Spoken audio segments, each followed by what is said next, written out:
Thanks for watching. Drop a like. Leave a comment.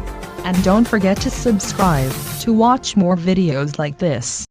Hello student, कैसे आप सब लोग। माय नेम इज अंकुर दक्ष। मैं अपने चैनल एमडीएन फिजिक्स क्लासेस पर आपका स्वागत करता हूँ। स्टूडेंट, हमारा चल रहा है लेसन नंबर 4 और क्या चल रहा है आपका वैद्युत धारिता तथा संधारित्र। उसी का टॉपिक कल मैंने आपको बताया था, समांतर क्रम संयोजन और श्रेणी क्रम संयोजन, संधारित्रों का संयोजन। तो आज चल रहा है आपका, आज टॉपिक है आवेशों का पुनर्वितरण तथा ऊर्जा हानि का सूत्र। संधारित्र की ऊर्जा हानि का सूत्र और आवेशों का पुनर्वितरण तो बहुत ज़्यादा इंपॉर्टेंट है ये भी टॉपिक, ठीक है। अगर आप मेरे चैनल पर नए हो तो प्लीज़ लाइक शेयर सब्सक्राइब कर लेना।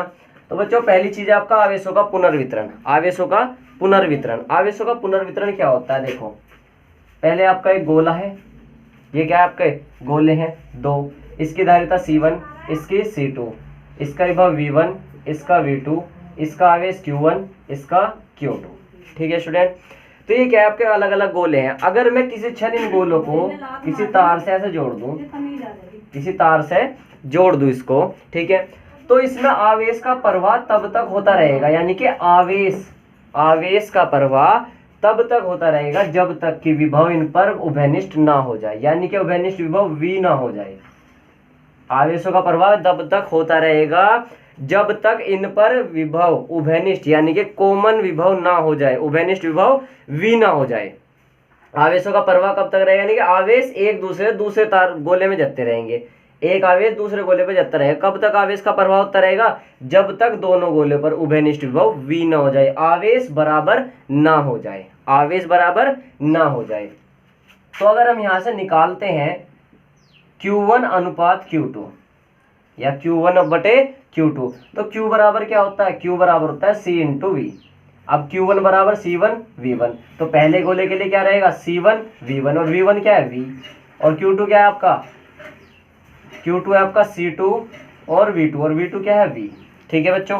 तो V से V कैंसिल होगा, आपके पास बचा Q1/Q2 बराबर C1/C2। यह ऐसे लिख सकते हो, Q1 अनुपात Q2 बराबर C1 अनुपात C2, ठीक है। तो आवेशों के पुनर्वितरण से क्या पता लगता है, यानी कि आवेशों के पुनर्वितरण से क्या पता लगता है? दो गोले हैं, उन्हें दोनों को जोड़ दिया जाए, जोड़ने के पश्चात आवेशों का पुनर्वितरण क्या कहता है कि आवेशों का अनुपात, उन दोनों आवेशों का अनुपात दोनों धारिताओं के अनुपात के बराबर होता है। और गोले में आवेश कब तक चलता रहेगा? जब तक आवेश का मान बराबर ना हो जाए, आवेश यानी कि विभव का मान बराबर ना हो जाए, विभव उभयनिष्ठ ना हो जाए, ठीक है बच्चों। तो आवेश कब तक चलता रहेगा? जब तक विभव समान ना हो जाए। दूसरी चीज, आवेशों का अनुपात कब तक रहेगा? आवेशों का अनुपात किसके बराबर होगा? धारिताओं के अनुपात के बराबर, ठीक है।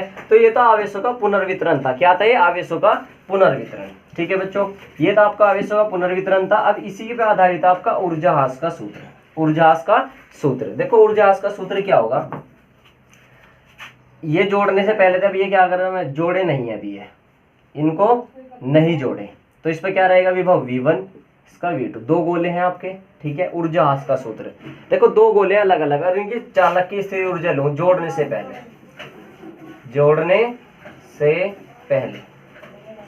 बड़ा ही इंपॉर्टेंट क्वेश्चन है, 5 नंबर में पूछने को आता है बोर्ड में। जोड़ने से पहले देखो, अगर पहले गोले के लिए ले U फर्स्ट, U बराबर क्या होता है? Half CV square, U first, C1 कितना? V है, V1 कितना? V first. ऐसे U2 दूसरे गोले के लिए half CV square, C2 V2 का होल स्क्वायर, समीकरण 2, ठीक है बच्चों। नेट ऊर्जा, इसकी ऊर्जा निकल लो अगर मैं U डैश क्या रहेगा? U1 प्लस U2, तो U1 का मान कितना है? हाफ, तो दोनों में कॉमन अंदर क्या बचा? C1 V1 square plus C2 V2 square. ये आपके पास आ गया U डैश, ठीक है बच्चों। ये क्या है आपका? U डैश, ठीक है। अब किसी क्षण मैंने क्या कर दिया? अब इनको जोड़ दिया, अब इन तार को इसको जोड़ दिया, स्पेस कम है तो मैं यही बता रहा हूँ। अब इसे क्या कर दिया? जोड़ दिया। तो कब तक आवेश का प्रभाव होता रहेगा? जब तक इन पर विभव V ना हो जाए, और आवेश कितना हो जाएगा इसका? आवेश हो जाएगा Q1 प्लस Q2, दोनों पर आवेश, और धारिता कितनी हो जाएगी? C1 प्लस C2, ठीक है बच्चों। आवेश कितना हो जाएगा? Q1 प्लस Q2, और धारिता कितनी हो जाएगी? C1 प्लस C2, ठीक है स्टूडेंट। तो अगर मैं जोड़ने के बाद निकाल लूं, जोड़ने के बाद यू डबल डैश मान लो, यू डबल डैश क्या रहेगा, हाफ सी वी स्क्वायर, सी कितना है आपका C1 प्लस C2 और वी स्क्वायर, वी तो सब में सेम ही है तो वी स्क्वायर। ठीक है, ये आपके आ गई इक्वेशन सेकंड। इसे फर्स्ट रहने दो मान लो, या इसे फर्स्ट मान लो, इसे सेकंड मान लो। तो ये समीकरण 1 समीकरण 2 ये आपके पास आई जोड़ने से पहले और यह जोड़ने के बाद। अब ये कॉमन जो v आया इसका मान निकालना, इस v का मान, इस कॉमन v का मान निकालना। देखो इस v का मान कैसे निकालने में यहाँ पे निकाल के दिखा रहा हूँ। v बराबर क्या होता है, q अपॉन c, यानी कि कुल आवेश कितना जी, q1 प्लस q2 और कुल धारिता कितनी है, c1 प्लस c2। ठीक है बच्चों, कुल आवेश कितना है, q1 प्लस q2, कुल धारिता कितनी, c1 प्लस c2। और हमने अभी पढ़ा था कि q बराबर क्या होता है, c इंटू वी, तो q1 बराबर c1v1, q2 बराबर c2v2। तो रख दो यहाँ पर q1 का मान c1v1 प्लस c2v2 अपॉन में c1 प्लस c2, ये आ गया v का। ठीक है बच्चों, ये किसका मान आया, v का मान आ गया। किसका मान आया, v का। चलो v का मान तो बाद में रखें, हमें निकालना ऊर्जा हास। क्या निकालनी, ऊर्जा हास। ऊर्जा क्या हास क्या होती है, डेल्टा यू बराबर you dash minus U double dash, you dash minus U double dash, यानी कि जोड़ने से पहले की ऊर्जा और जोड़ने के बाद की ऊर्जा क्या कर दो, अंतर कर दो। ऊर्जा हास यानी कि ऊर्जा की कितनी हानि हुई, ऊर्जा की कितनी हानि हुई। तो रख दोगे यहाँ पर इक्वेशन का मान, यू डैश का मान कितना, 1/2 c1v1 square plus c2v2 square minus U double dash का मान, ये तो इसका मान था, यू डबल डैश का मान 1/2 c1 plus c2 into we square.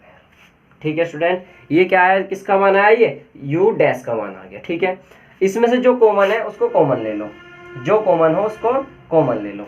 Common क्या है, 1/2 कॉमन है, 1/2 कॉमन है, तो 1/2 में बस यहाँ पे ले रहा हूँ बाहर, पहले ही कॉमन ले रहा हूँ। ठीक है, और ये आपके पास बचा c1 plus c2 into we square का मान यहाँ से उठा के इसमें रख देंगे। ठीक है, तो देखेंगे इससे आगे का यहाँ समझेंगे। देखो ये बचा 1/2 कॉमन आ गया, अंदर बचा c1v1 square plus c2v2 square minus c1 plus c2। ठीक है, वी स्क्वायर, वी का मान कितना आ गया आपका, c1v1 प्लस c2v2 और अपोन में c1 प्लस c2 और इसका हो रहा होल स्क्वायर, तो इसका स्क्वायर अलग कर दो, इसका स्क्वायर अलग कर दो।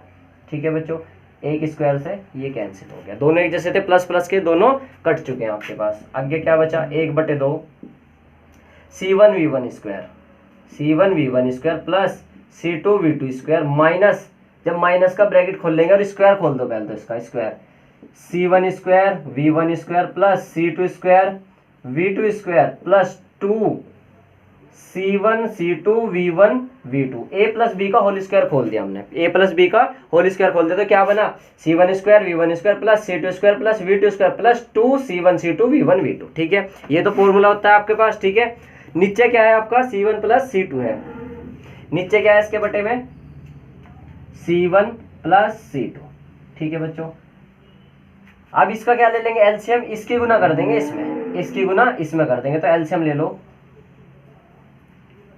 एलसीएम ले लेंगे। देखो ये आपके पास यहाँ फॉर्मूला था ना, इसको मैं रफ कर रहा हूँ, बस उधर ही समझ लेंगे। ठीक है, ये आपके पास बचा 1/2, इसका जब एलसीएम इसमें लेंगे तो c1 की गुना इसमें करेंगे, फिर c2 की गुना करेंगे, तो पहले इसमें गुना करेंगे c1 की, c1 square v1 square plus c1 की इसमें गुना c1 c2 v2 square plus c2 की इसमें गुना करेंगे c1 c2 v1 square, c1 c2 v1 square. ठीक है बच्चों, ये स्पेस कम है थोड़ा, c1 प्लस c2 की फिर इसमें गुना करेंगे plus c2 square v2 square minus bracket खोल दो, ये निशान चेंज हो जाएंगे, क्या बचेगा c1 square v1 square minus c2 square v2 square और माइनस के बचेंगे 2c1 c2 v1 v2। ठीक है बच्चों, ये थोड़ा सा स्पेस कम है तो मैं यहाँ लिख दे रहा हूँ c1 प्लस c2, जो कट रहा है उसे काट दो, c1 square v1 square, c1 square v1 square और c2 square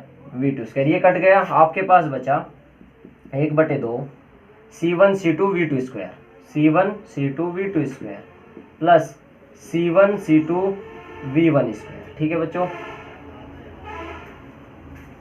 C1 plus C2 ये यहाँ पे बच रहा था, C1 V1 स्क्वायर ये बच गया। इधर बचा आपके पास माइनस के 2C1 C2 V1 V2 और अपोन में बच रहा है C1 प्लस C2।